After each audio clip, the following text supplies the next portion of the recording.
नमस्कार। कृषि दर्शन कार्यक्रम में आप सभी दर्शकों का हार्दिक स्वागत, अभिनंदन।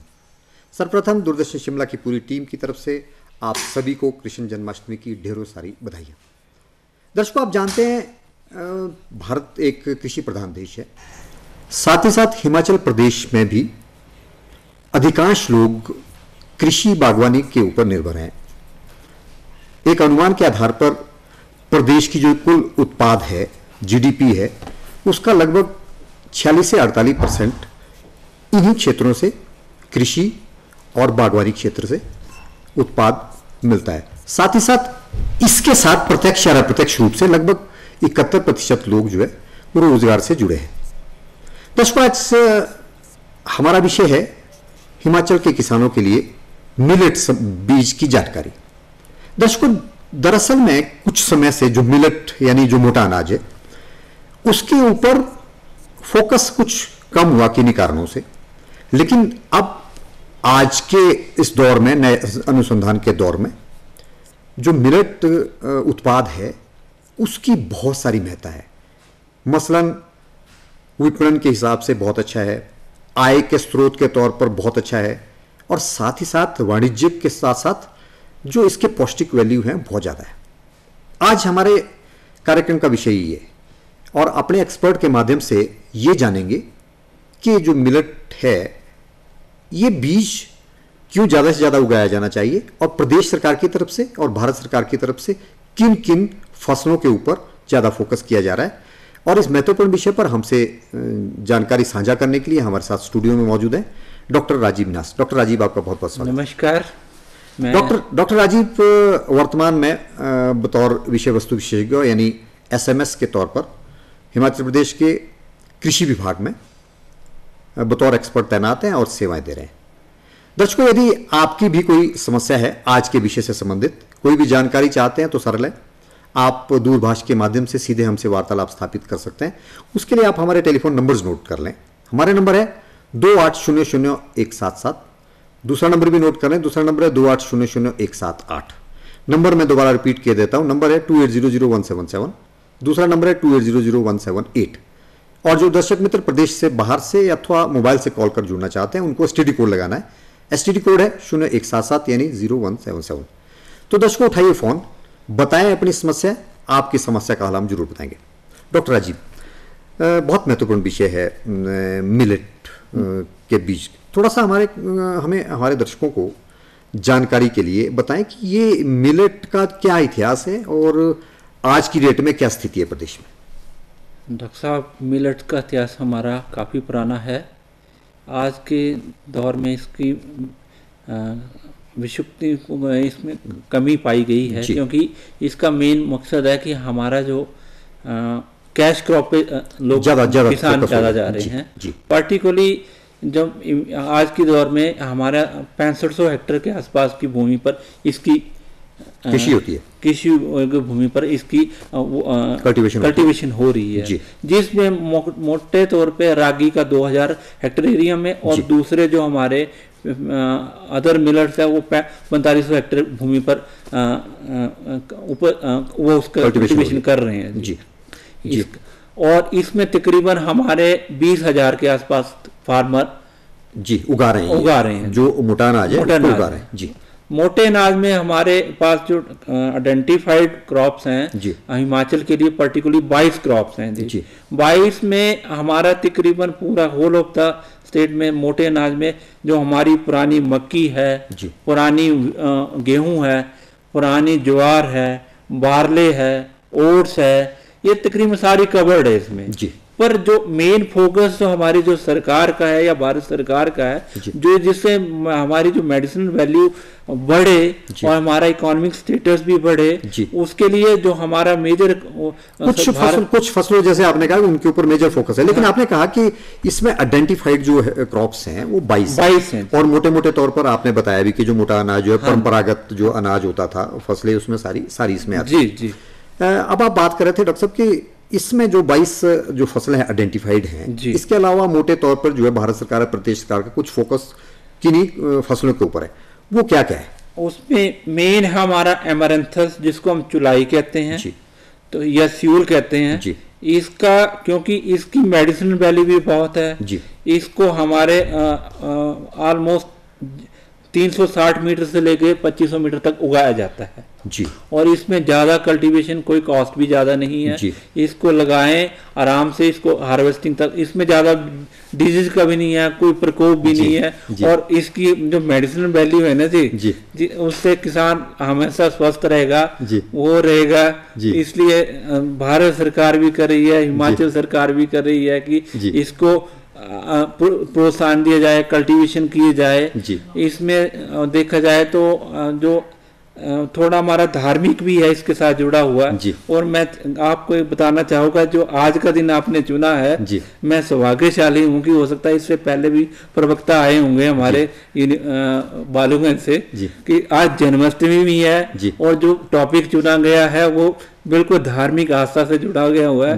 क्योंकि जो कोई वो लगाते हैं, कोई हमारा कोई व्रत होता है तो उसमें ये फ्यूल, एमरंथस और लड्डू बना के या कोई अदर चीज कर के उसको भगवान के आगे करके तब जाके हम अपना। डॉक्टर राजीव, आपने सही फरमाया और आपने दो चीजें बताई। एक तो ये कि चुलाई को प्रोत्साहन इसलिए भी दिया जा रहा है कि क्योंकि ये थोड़ा विलुप्त होती एक तरह की फसल थी, लेकिन इसको लोगों को जागरूक करने के लिए कि इसमें जो है बहुत सारा पौष्टिक वैल्यू भी है और साथ ही साथ जो है ये अच्छी आमदनी का एक स्रोत भी हो सकता है। और आपने ये भी ठीक कहा कि इसमें कोई बहुत ज़्यादा मेहनत करने, कल्टीवेशन की आवश्यकता नहीं है। मुझे याद है कि बचपन में जब देखा था तो बुजुर्ग लोग जो है, माँ और बाबूजी जो है, वो फसल बहुत ज़्यादा ये उगाते थे, तो जगह जगह होती थी, उसमें ज़्यादा मेहनत करने की आवश्यकता भी नहीं होती थी। और अब एक चीज़ और कही आपने कि इस धार्मिक आस्था से संबंधित भी है, यानी व्रत के दिनों में इसका लोग जो किसी भी तरह से उपयोग कर सकते हैं, रोटी बना ली, लड्डू बना लिया, कुछ भी ना। और जैसे आपने कहा कि अब तो गांव में ये नहीं मिलता या घर में नहीं मिलेगी, लोग बाजार में ढूंढते फिरते हैं, बहुत महंगी बिकती है। तो ये एक अच्छा प्रयास है भारत सरकार की तरफ से, प्रदेश सरकार की, आपकी तरफ से, विभाग की तरफ से। डॉक्टर राजीव, एक तो बात हुई, आपने विस्तार से कही चुलाई के ऊपर, एम्बुलेंसेस की बात की, इसके अलावा और क्या क्या जो फोकस्ड बाकी हमारा एक बजर भांग है जी, ये इसकी मेडिसिन वैल्यू काफी अच्छी है। इसको हम इसका जो मेडिसिन वैल्यू, इसका जो रस होता है, यदि उसको हम लगाएं, जो किसी का घाव होगा कि जला होगा उसके ऊपर लगाएं तो ये उससे घाव वगैरह यानी भर जाते हैं, एंटीसेप्टिक और बिल्कुल हाइजीनिक है। बिल्कुल जी, ये तो एक हो गया ये। और इसके अलावा और क्या क्या फसल? इसके बाद हमारा आ गया दूसरा रागी का है जी। रागी जो जिसको वो इसकी विटामिन सी भी है, बी भी है। इसकी मेजर क्रॉप हमारे मिलेट्स में यही उगाई जाती है हिमाचल में। 2000 हेक्टेयर का एरिया पर इसकी प्रोडक्शन, थोड़ी प्रोडक्टिविटी जो है हमारी कम है, 8 से 10 क्विंटल पर हेक्टेयर होती है। तो फिर इसको सरकार, भारत सरकार भी प्रोत्साहन कर रही है कि इसको उगाएं। इसकी जैसे हम देखते हैं कि लोकल के तौर पे तो किसानों को इसका वो नहीं मिलता है, जब बाजार से लेते हैं तो 100 रुपये पर केजी मिल रहा है। यदि हमारे भौगोलिक परिस्थितियों में हमारे खेतों में उपज हो जाए तो किसानों के बचत भी होगी ना जी।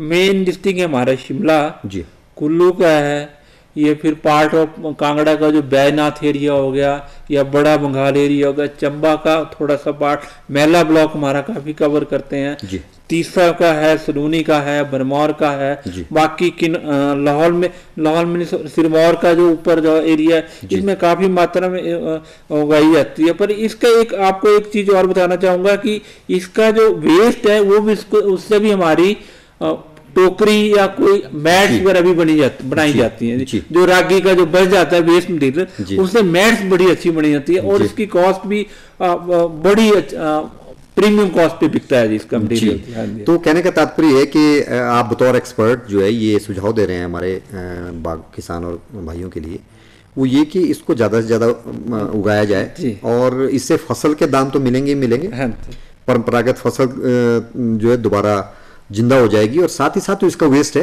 वो भी हमारे घर में किसी न किसी रूप में काम आ जाएगा। डॉक्टर अजीब, इसके अलावा और क्या क्या चीज़ें, जैसे और क्या फसलें होती हैं इसके अलावा, जैसे वानयार्ड मिलेट वगैरह या कोई और क्या? वानयार्ड मिलेट में भी है सर, जैसे अपना वानयार्ड मिलेट में आता क्या है, मतलब किस तरह की फसलें हैं उसमें? ये ओलगा वगैरह? हाँ जी, ओलगा वगैरह, फाफला वगैरह हो गया। जी। तो सर इसको तो हम उसमें भी यूज करते हैं, खाने के लिए भी यूज करते हैं, प्लस इसका दूसरा बेनिफिट है कि जो हमारे बियर या अल्कोहलिक प्रोडक्ट है वो भी उसमें भी यूज होती है जी। हाँ जी। तो कहने का तात्पर्य ये कि ये भी एक कैश क्रॉप की तरह जो है इसको भी उगाया जा सकता है, और मेडिसिनल वैल्यू के साथ साथ जो है मार्केट वैल्यू भी इसकी हो सकती है जी। इसके अलावा डॉक्टर साहब और क्या फोकस्ड फसल है? एक डॉक्टर साहब मुझे ध्यान है कि जब हम छोटे छोटे होते थे तो एक चावल का एक सबशूट दिखने को मिलता था, पता नहीं उसको आप वैज्ञानिक एक्सपर्ट भाषा में क्या कहते हैं? चीनी या चीनी या कौड़ी। जी। उसकी बहुत ज्यादा पौष्टिक वैल्यू बताई जाती है, और इवन अब तो उसके जो ये ऑनलाइन वेबसाइट्स हैं जो बेचती हैं उसके चिप्स आते हैं, और इतना पौष्टिक आहार उसे माना जाता है। इसके बारे में थोड़ा सा बताएं कि कैसे फोकस किया जा सकता है इसको? जो एक्चुअल में देखा जाए चीनी और कौनी का जो आपने बोला ना कि मेडिसिनल वैल्यू, हमारा एक लोकल होते थे, इतने डॉक्टर भी नहीं या डिस्पेंसरी इतनी नजदीक नहीं होती थी किसी टाइम जी। तो हमारी जो घर की दाई होती है तो प्रेस्क्राइब करती थी कि इसको खाने से जो हमारी लेडीज है उनका बच्चा भी अंदर पेट में स्वस्थ रहेगा, अबॉर्शन वगैरह की प्रॉब्लम कोई नहीं होगी। मेडिसिनल पॉइंट ऑफ व्यू चीनी और कौनी तो आप एक लोकल तौर पे जो बोल सकते कि वो तो कहने का तात्पर्य कोई एक वो बहुत उसका अगर इस फसल का उत्पादन किया जाए तो मेडिसिनल वैल्यू के साथ साथ जो एक पौष्टिकता की कमी रहती है परिवार में, इसमें पोटाशियम, कैल्शियम इतनी वैल्यू है ना, हाई है ना जी कि आप सारे न्यूट्रिशन इसमें बिल्कुल। तो इसको कैसे आप फोकस कर रहे हैं इस फसल के ऊपर? कहाँ ये उगाई जा सकती है? सर ये हमारा किन्नौर बेल्ट में है, ये आपका शिमला का रोहड़ू हो गया, चिड़गांव हो गया, चंबा का भरमौर का एरिया है, पांगी का एरिया है, किन्नौर में भी हो रहा है इसका, सिरमौर में चूड़धार का एरिया है, इसमें ग्रो होती है। डॉक्टर राजीव, मेरे जो जहन में आ रहा है तो मुझे लग रहा है कि जैसे जैसे आप जो आपने क्षेत्र गिनाए, तो चूंकि जो चावल है वो थोड़ा मिडिल या लोअर हाइट में उगाया जाता है, तो ऐसे क्षेत्रों में एक चावल का एक सबस्टिट्यूट भी हो सकता है जो अपर हाइट वाले एरिया में चावल का एक सबस्टिट्यूट हो जाएगा, और एक नई फसल जो अच्छा पौष्टिक उत्पाद भी है और साथ साथ जिसकी मार्केट वैल्यू भी अच्छी, इसे उगाया जा सकता है। डॉक्टर साहब, ये तो हुई इस तरह की बातें जो फोकस्ड फसलें इनमें से थी, जैसे आपने बताया कि 22 ऐसी फसलें हैं इसमें मिलेट्स में जिनके ऊपर फोकस कर रही है प्रदेश सरकार, आप विभाग की तरफ से बतौर विशेषज्ञ ये कह रहे हैं, और उन पे जिन पे ज़्यादा फोकस किया जा रहा है वो भी आपने ये फसलें गिने। मैं ये चाहूँगा थोड़ा सा कि जो ये राइस वगैरह है, जो रेड राइस वगैरह, इसके बारे में भी थोड़ा सा बताएं कि कहाँ कहाँ उगाया जा सकता है और कैसे इसको उगाने से जो है आमदन बढ़ सकती है हमारे किसानों की। रेड राइस कह जी, लाल धान जो कहते हैं जी, इसका मैक्सिमम हमारा थोड़ा शिमला का ये चिड़गांव का एरिया, ये रामपुर का एरिया, इसमें एक वैरायटी आती थी जो हार्टू टाइप की जी, वो किसी टाइम हमने पढ़ा हुआ है कि 1000 हेक्टेयर से ऊपर ग्रो करते थे, वो बिल्कुल अब 0 लेवल पे आ रही है जी। तो उसका आमदन भी जो हमारी रिटर्न है जी 200 से 250 रुपए पर केजी बिक रहा है किसान का जी। पर हमारे को आज की डेट में जो यहाँ का जो सरप्लस धान का है वो तकरीबन 100 कुंटल के आसपास है जी।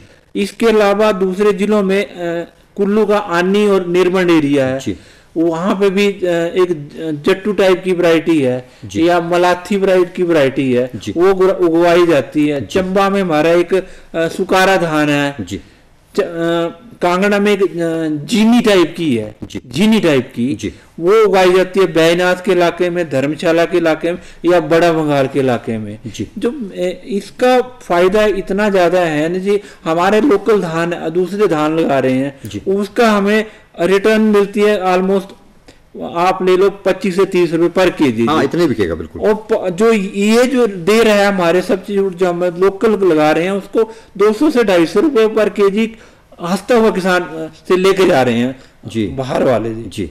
तो कहने का तात्पर्य ये कि अगर ये जो रेड राइस जिसके आपने अब कुछ आपने इसकी श्रेणियां भी बताई, अलग अलग कैटेगरीज भी बताई, बीजों के नाम भी बताए, और भिन्न भिन्न क्षेत्रों में जो है वो भिन्न भिन्न तरह के बीज उगाए जाते हैं, लेकिन इन टोटल जो है वो रेड राइस ही है, यानी लाल एक तरह का धान है। आपने कहा कि ये इतना पौष्टिक भी है और साथ ही साथ इसकी जो मार्केट वैल्यू है बहुत ज़्यादा है, यानी 25 से 30, यानी आपने कहने का तात्पर्य कि लगभग 5 से 10 टाइम। तो किसान भाइयों को ये ज़्यादा से ज़्यादा उगाना चाहिए ताकि उनकी आमदन भी बढ़े, और आपने मेडिसिन और पौष्टिक वैल्यू तो बताए। डॉक्टर जी, मेरा सवाल ये है कि क्योंकि जो किसान हमारा ये कार्यक्रम देख रहे हैं वो जाहिर तौर पर जब हम रेड राइस की बात कर रहे हैं तो 5 से 10 गुना ज़्यादा आमदन कोई भी किसान हासिल करना चाहता है, तो उनके लिए क्या आपकी तरफ से सुझाव रहेगा कि रेड राइस ज़्यादा से ज़्यादा उगाएं? ये तो है, लेकिन अगर बीज जो है वो अच्छा बीज कहाँ से उपलब्ध हो और कौन सा बीज ज़्यादा अच्छा है, वो उनके लिए बारे में क्या कोई टिप्स आप क्या देंगे? डॉक्टर साहब, इसमें हमने थोड़ा सा ये करना चाहूँगा आप कि जो बीज है, बीज तो हम चाहेंगे कि लोकली मिले हमें, कि हम थोड़ा हमने प्रिक्योर जर्म प्लाज्म कलेक्शन में रामपुर का भी चाह रहे हैं जी, जो बेल्ट वाइज जो कांगड़ा का तो कांगड़ा में भी लगे जी, जो नीरमंड या अन्नी का बेल्ट है तो वहीं पे सब्स्टिट्यूट, चंबा का सुकार है वहीं पे हो जाएगा। तो इसका होगा जो फायदा होगा कि जो आज की डेट में जैसे 1103 हेक्टेयर में इसकी जी कल्टीवेशन हो रही है जी, तो इसमें हमारे ऑलमोस्ट 4104 या 5 फार्मर इन्वॉल्व कर रहे हैं, कल्टीवेशन कर रहे हैं जी। इसको ज्यादा करेंगे तो इस दूसरे धानों की पैदावार जी के अलावा इसकी तरफ झाप ज्यादा आएगा, तो एक तो प्रोडक्शन भी हो जाए। बाकी के तौर पर ब्लड प्योरीफायर ये करता है जी, हर चीज मेडिसिन वैल्यू है जी। तो जो हमारे पुराने थे कि जब धान को जब प्रेशर कुकर नहीं होते थे ना जी, तो हमारे बड़े से डेज में बनाते थे जी, तो जब उसका ऊपर का पानी बन जाता तो पानी जो बोलते थे कि पिच जो बचती थी तो बच्चों को देते थे कि उसको नमक डाल के, तो वो भी मेडिसिन वैल्यू थी ना जी, कि आज की डेट में तो हम बाजार से दवाइयां ले आती जी, तो वो देते थे हफ्ते बाद देते थे कि उसमें नमक डाल के कुछ जीरा डाल के तो देते, तो आज ही बीमारी तुम्हारी खत्म हो जाती थी उससे। बिल्कुल हाँ जी।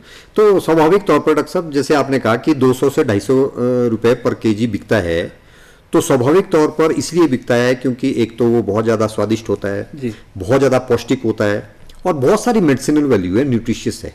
तो इसलिए जो है किसान भाइयों को आप बार बार इस कार्यक्रम के माध्यम से कह रहे हैं कि ज़्यादा से ज़्यादा इसको उगाएं ताकि ये तमाम तरह के जो फायदे आपको और एक अच्छा कैश क्रॉप का एक अच्छा माध्यम बन सके जी। डॉक्टर राजीव, मेरा अगला सवाल ये है कि ये तो रही बात कि आप जो है मोटे तौर पे जो है ये इन चीज़ों पे इन फसलों पे ज़्यादा फोकस कर रहे हैं। प्रदेश सरकार का ये फोकस इन जो ये लुप्त प्राय जो है फसलें हैं, मोटे अनाज है, इसके ऊपर ज़्यादा है।